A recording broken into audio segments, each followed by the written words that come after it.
सबसे पहले फोकस हम एग्री स्पेस पर करने वाले हैं और उस पर भी बात शुगर स्पेस पर होगी। ये इसलिए क्योंकि एक डेवलपमेंट हम देख रहे हैं एथेनॉल प्रोडक्शन सप्लाई को लेकर हो रहा है और जो नया डेवलपमेंट है वो ये हो रहा है कि निजी मिलों को राहत की बात यहां पर एथेनॉल सप्लाई को लेकर निकलकर आती दिखाई दे रही है। दरअसल ये पूरा मामला क्या है हम आपको संक्षिप्त में समझा देते हैं। कुछ समय पहले यानी कि दिसंबर के महीने में हमने देखा था ओएमसीज ने एक टेंडर निकाला था जिसमें एथेनॉल खरीद में कोऑपरेटिव मिलों को प्राथमिकता देने की बात कही थी और इस पर निजी मिलों को आपत्ति थी और उन्होंने इस पर एक चिट्ठी कंज्यूमर अफेयर्स मंत्रालय को लिखी। अब डेवलपमेंट ये है कि कंज्यूमर अफेयर्स मंत्रालय ने पेट्रोलियम मिनिस्ट्री को चिट्ठी लिखी है और एथेनॉल खरीद में कोऑपरेटिव को प्राथमिकता देने के मामले में जो चिट्ठी लिखी है उसमें निजी मिलों की आपत्ति पर गौर फरमाने की सिफारिश की है। ये एक डेवलपमेंट है जो निकलकर आता हुआ दिख रहा है। आपको बता दें कि ओएमसीज ने ये जो एथेनॉल सप्लाई साल 2024-25 है इसकी चौथी तिमाही के लिए 88 करोड़ लीटर के एथेनॉल खरीद के लिए ये टेंडर निकाला। अब ये जो नया डेवलपमेंट इसमें उभरता दिख रहा है इसको हम समझेंगे और इसी पर विस्तार से बात करने के लिए हमारे साथ एनएफसीएसएफ के एमडी प्रकाश नाइक नावरे सर शो में शामिल हो चुके हैं। प्रकाश सर, सबसे पहले तो थैंक यू सो मच समय निकालकर हमारे साथ जुड़ने के लिए। सर, मैं सबसे पहले ये जो अभी डेवलपमेंट हुआ है इस पर आपका रिएक्शन जानना चाहूंगी। सबसे पहले Neha, happy new year to you. आपको साल भी में सर। पहली बार एक मैं थोड़ा सा करेक्शन करना चाहता हूँ आपकी कमेटी। हमें कोई इशू नहीं था, प्रॉब्लम नहीं था कि निजी लोगों को ज्यादा एलोकेशन हो रहा है। प्रॉब्लम हम अपने आप से, हमारे जो प्रॉब्लम्स थे कोऑपरेटिव्स के वो हम वो लेके हम आगे चलते थे। तो हमें कोई उसमें कोई दिक्कत नहीं थी कि एलोकेशन में निजी को ज्यादा मिल रहा है, ऐसी कोई इशू नहीं था। That I want to clarify at the beginning.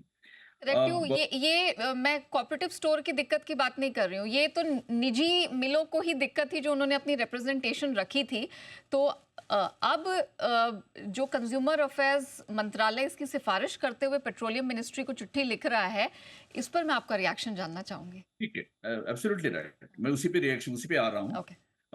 ये चिट्ठी western India sugar mills association की तरफ से फूड मिनिस्ट्री को गई। फूड मिनिस्ट्री ने तुरंत उस रिस्पांस में पेट्रोलियम मिनिस्ट्री को चिट्ठी लिखी कि इसका विचार जरूर करे। अब पेट्रोलियम मिनिस्ट्री जो भी डिसीजन लेती है वो हमारे सामने आ जाएगा। ये आज की स्टेटस है। अब थोड़ा मैं इसमें कोऑपरेटिव्स की साइड से कुछ आंकड़े आपके सामने रखना चाहता हूँ। इंडिया में टोटल इथेनॉल डिस्टिलरीज है 460। उसमें कोऑपरेटिव का शेयर सिर्फ 63 है, यानी 13%, 13% हमारी डिस्टिलरीज है। अब साइकिल 1 जो था for all the 4 quarters, total allocation जो हुआ उसमें कोऑपरेटिव्स का एलोकेशन सिर्फ 3.98% है।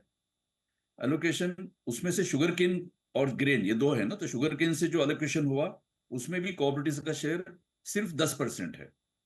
और साइकिल 2 की बात जो आपने छेड़ी, वो एग्जैक्ट एलोकेशन हो गया है 93.43 करोड़ लीटर्स।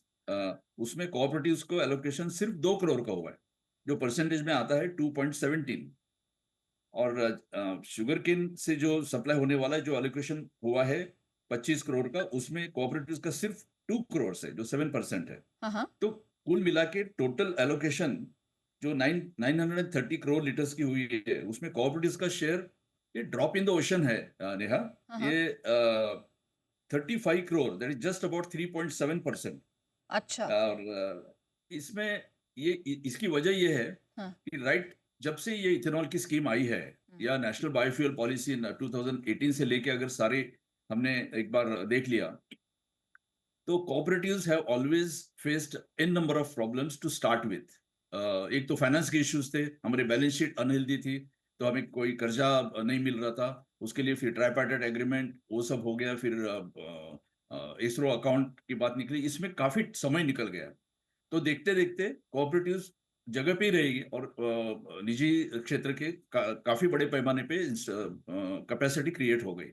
कोई हर्ज नहीं, ये देश के लिए अच्छी बात है कि नेशनल बायोफ्यूल पॉलिसी, उसमें सबने सहभाग लेना चाहिए। लेकिन हमारे सामने जो दिक्कत थी उसको रिप्रेजेंट करना हमारा काम बनता है।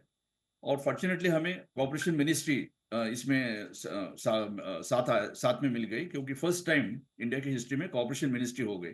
उनके माध्यम से हमने ये बात उठाई कि राइट फ्रॉम बिगिनिंग हम थोड़े पीछे पीछे पे है, बैकफुट पे थे। अलग अलग इश्यूज थे उसमें। और दूसरी बात एलोकेशन की थी। अब यही यही अगर चलता रहा, अभी कुछ हाल तक हम अभी 63 कोऑपरेटिव्स इथेनॉल बना रही है और पूरी तरह से तैयार है। लेकिन उसमें भी दिक्कतें ये आ रही थी कि एलोकेशन हमें कम मिलता था ओके। और जो एलोकेट करते थे वो बहुत दूरी का करते थे। हम्म। फॉर एग्जांपल केरला की कोऑपरेटिव को देते थे आसाम की डिलीवरी, ओके। और मध्य प्रदेश में कोई कोऑपरेटिव तो उसको देते थे तमिलनाडु की डिलीवरी। तो ओके। इसमें एक दिक्कत वो भी आ रही थी कि अ, एक तो क्वांटिटी हमारी कम है, that is my first point. Second point, allocation देते समय हमें प्रेफरेंस चाहिए था। और not only that but the depot delivery हमको एलोकेशन देते समय हमारा जो होम स्टेट है उसमें दिया, तो उसमें दिक्कत ही कम हुई। ये हमारी इश्यूज हमने रेज की कॉर्पोरेशन मिनिस्ट्री के सामने, और हमारी मिनिस्ट्री ने, कॉर्पोरेशन मिनिस्ट्री ने इसको ठीक समझा और उन्होंने फिर आगे ये बात छेड़ी। हाँ। और जिसके नतीजे ये टेंडर में जो अभी फिलहाल Q4 का जो टेंडर है हाँ। उसमें ये राहत दी गई कि कोऑपरेटिव्स को प्रायोरिटी नंबर 1 दी जाएगी और ऑफटेक एग्रीमेंट हो जाएगा और हमारी एलोकेशन ठीक रहेगी। अब देखते हैं आगे चल के क्या होता है, लेकिन इसमें कोई निजी के अगेंस्ट हम नहीं है, जो हम अपना हक मानते हैं बस, और कुछ नहीं। बिल्कुल, वो बात सही है सर। लेकिन ये दिक्कतें आपने क्या सरकार के सामने रखी हैं? बिकॉज़ आपने सही कहा, अभी पिछले 6 साल में तकरीबन 15,000 करोड़ का बड़ा निवेश हमने यहाँ पर होता हुआ देखा है एथेनॉल प्रोडक्शन के लिए। जो शुगर मिल्स हैं, उनकी भी ये दलील है प्राइवेट शुगर मिल्स की कि हमने भी बड़ा निवेश यहाँ पर किया हुआ है। सर बताइए, दिक्कतें कोऑपरेटिव शुगर मिल्स के लिए कहाँ आ रही है? आपने कहा कि एलोकेशंस यहाँ पर कम है, कैपेसिटीज़ हैं, उनको बढ़ाने की ज़रूरत है। करंट कैपेसिटी क्या है जो अभी सप्लाई करने की स्थिति में है? क्या जो एलोकेशंस मिले हैं या जो कोटा है, जो टारगेट है, उसे अचीव करने की स्थिति में है कोऑपरेटिव्स? नहीं नहीं, बिल्कुल भी नेहा जी, ऐसा है। मैं स्टार्ट की बात कर रहा हूँ, जो फाइनेंस हमको नहीं मिल रहा था, जो कर्जा नहीं मिल रहा था, जिसकी वजह से हम इथेनॉल प्रोडक्शन कैपेसिटी क्रिएट नहीं कर रहे, डिस्टिलेशन कैपेसिटी क्रिएट करने में हम काफी पीछे रहे हैं। और उस रफ्तार में बाकी जो नॉन कोऑपरेटिव सेक्टर है वो बहुत रफ्तार से आगे निकल गए। और जो जो एलोकेशन उनको मिलता गया, जैसे साइकिल 1 की बात कर रहा था, out of 820 37 crore litres, only 33 crore litres is cooperatives. फिर उसमें फिर साइकिल 2 में भी देखिए 93 करोड़ लीटर्स, अभी जो Q4 की बात चल रही है उसमें भी सिर्फ 2 करोड़ निकालने के बाद तो 91 करोड़ लीटर निजी को जाने ही वाला है ना। क्या उनको वैसे कोई ज्यादा फर्क नहीं पड़ने वाला है। Therefore I am using the word, it's a drop in the ocean, वैसे कोई इश्यू नहीं है। बिल्कुल। इसमें क्या है, cooperatives are owned by farmers, और ये फार्मर्स कौन है?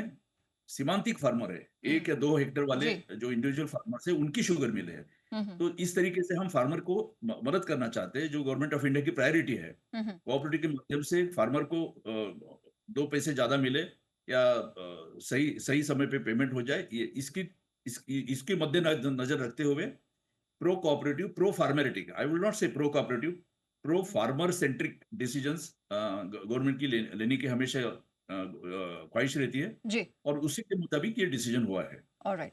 सर अभी उत्पादन की स्थिति यहाँ से कैसी दिखाई दे रही है? क्योंकि सिर्फ शुगर बेस्ड एथेनॉल ही नहीं, हम देख रहे हैं कि ग्रेन बेस्ड एथेनॉल को भी सरकार तवज्जो दे रही है, वहाँ पर भी डिमांड बढ़ती हुई दिखाई दे रही है।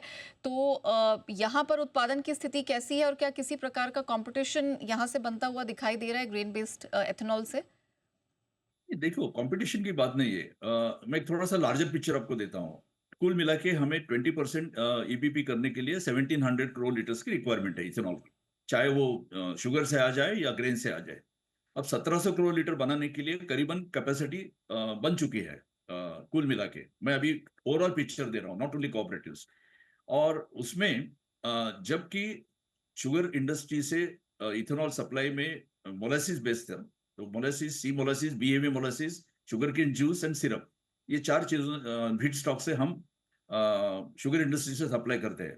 उसका कुल मिला के एस्टिमेशन किया जाए तो हम 1100 1200 करोड़ लीटर तक पहुंच सकते थे। तो इसलिए गवर्नमेंट ने सोचा कि अगर 1700 करोड़ लीटर हमें सप्लाई चाहिए, और वो भी 20% ईबीपी, जो 2030 का टारगेट था वो हमने प्रीपोन करके 2025 तक लाया है। तो इसलिए गवर्नमेंट ने ये डिसीजन लिया कि क्यों ना हम ग्रेन की तरफ देखें।